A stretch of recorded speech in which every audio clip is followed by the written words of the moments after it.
उस धरा से आता हूँ जहाँ एक नरेंद्र को विवेकानंद का नाम दिया। खेतड़ी की धरा से आता हूँ। 9/11 का जब जिक्र आता है तो बच्चे कहते हैं 9/11, WTC, Osama bin Laden, George W Bush. बड़ी तकलीफ होती है, बड़ी पीड़ा होती है। 9/11 का जब जिक्र आता है तो ये क्यों नहीं बताया जाता कि 11 सितंबर 1893 को एक भारत का स्वामी विवेकानंद विश्व हिंदू धर्म सम्मेलन में एक हिंदू पताका फहरा रहा था और विश्व गुरु के रूप में स्थापित करने के लिए भारत के अध्यात्म और भारत की संस्कृति और भारत की सहनशीलता के विचारों को विश्व के पटल पर रख करके भारत का मान बढ़ाया था। ये क्यों नहीं है आज? इसके पीछे कारण क्या है? आज चाहे कोई सा भी युग हो, त्रेता युग हो, द्वापर युग हो, कलयुग हो, नकारात्मकता और सकारात्मकता रहती है, लेकिन अंत में विजय सच्चाई की होती है, विजय धर्म की होती है। हमेशा अधर्म पराजित होता है। सत्य जो होता है वो परेशान तो रहता है लेकिन पराजित नहीं होता है।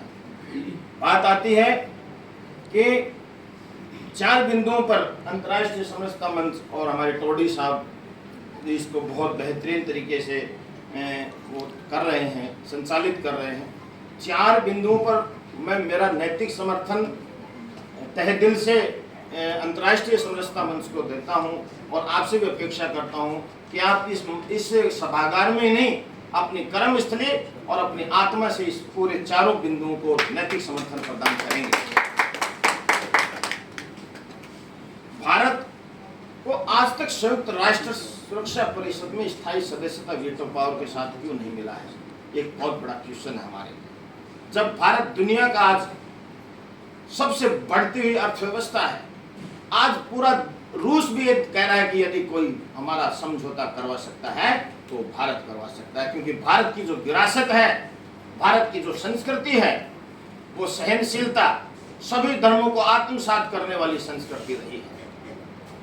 यूक्रेन, आज हम उसी देश के लोग हैं जहां केवल एक तिरंगा झंडा दिखा करके ही उस युद्ध भूमि से निकले हमारे लाखों बच्चे, हजारों बच्चे निकले हैं, और यहां तक भी पाकिस्तान के बच्चों ने भी इंडिया का झंडा उठाया और दिखाया कि उस झंडे से लेकर के यूक्रेन से निकले हैं।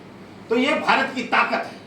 इस ताकत को दुनिया को मानना पड़ेगा, समझना पड़ेगा। पंचशील के सिद्धांत किताबों में पढ़ते हैं, किताबों में पढ़े, लेकिन पंचशील के सिद्धांतों की वैलिडिटी कितने दिन की रही? पंचशील के सिद्धांतों की वैलिडिटी रही 8 साल।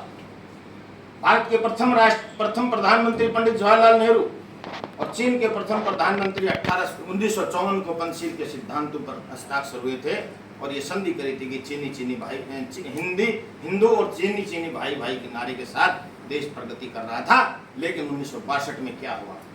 पंचशील के सिद्धांत तार-तार हो गए।